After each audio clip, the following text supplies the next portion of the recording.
Harry used to work at night shift at a warehouse outside a small town in Ohio. His shift ended around 1:30 a.m. every night, and since he did not have a car at the time, he relied on the last bus that passed through a Highway 47. Most nights, the bus was completely empty, except for him and the driver. According to Harry, the ride home usually took about 20 minutes. The road ran through long stretches of forest with almost no houses or streetlights. At that hour, the highway felt completely dead. But one night, something happened on that bus that Harry says he still can't explain. It started on a cold October night. Harry finished his shift and walked to the bus stop like usual. The air was freezing and fog was slowly rolling across the empty road. The bus arrived a few minutes late. When the doors opened, Harry noticed something strange immediately.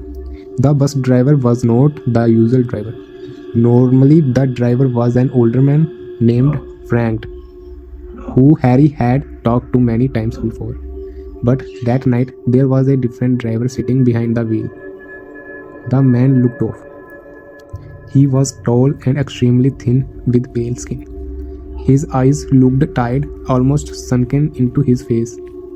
But the strangest part was that he did not say anything. Normally, bus driver at least greet passengers. This one just stared forward silently. Harry assumed maybe the company had changed drivers for the night, so he did not think too much about it. He sat down in the middle of the bus like he always did. The doors closed and the bus started moving. For the first 10 minutes, everything felt normal. The road was cut, the forest on both sides dark and endless.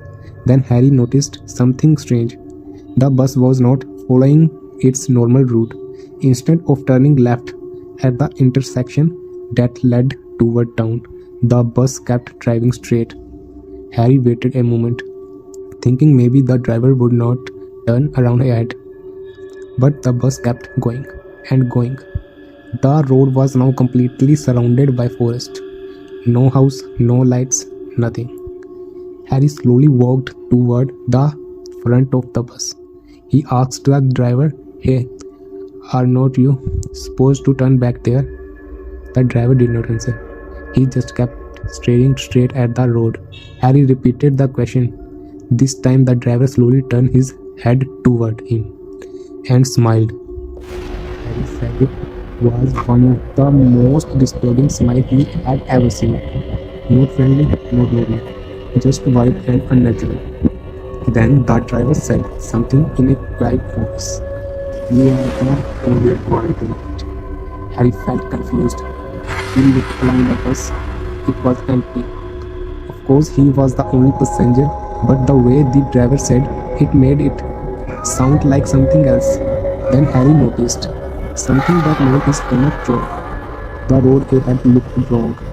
Highway 47 is supposed to eventually pass through another town about 15 minutes away. And they had been driving there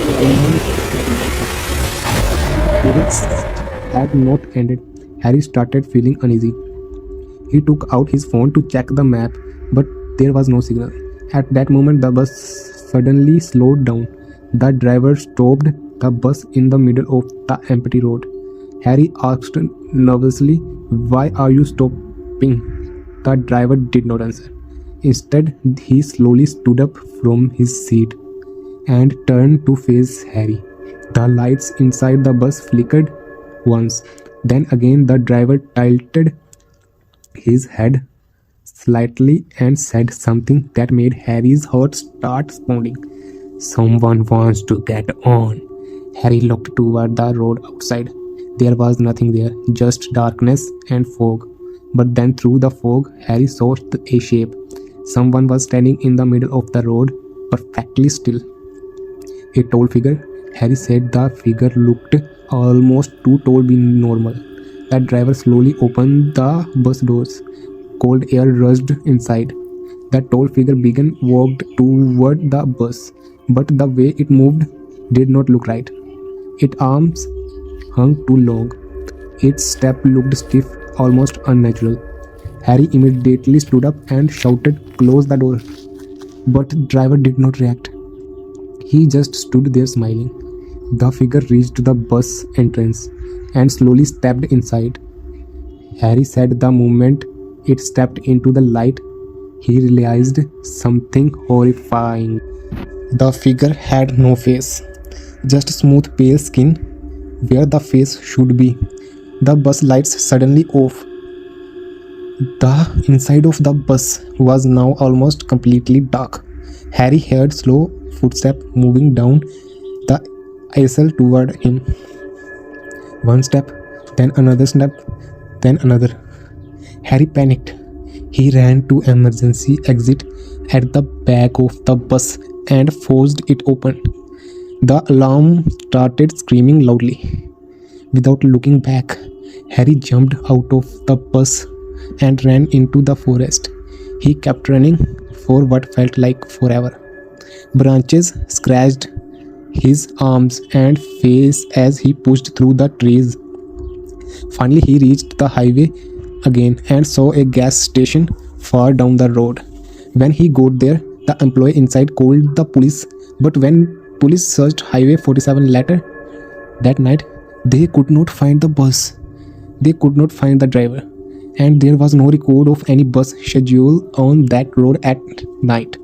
Harry later contacted the bus company. They told him something disturbing. The last bus on Highway 47 had been discontinued 5 years earlier after a driver was and passenger disappeared during a night route. But the part that scared Harry the most happened 2 days later. He received a notification on his phone, a missed call from an unknown number. The voicemail contained only one message, a quiet voice whispering, "You were supposed to stay on the bus."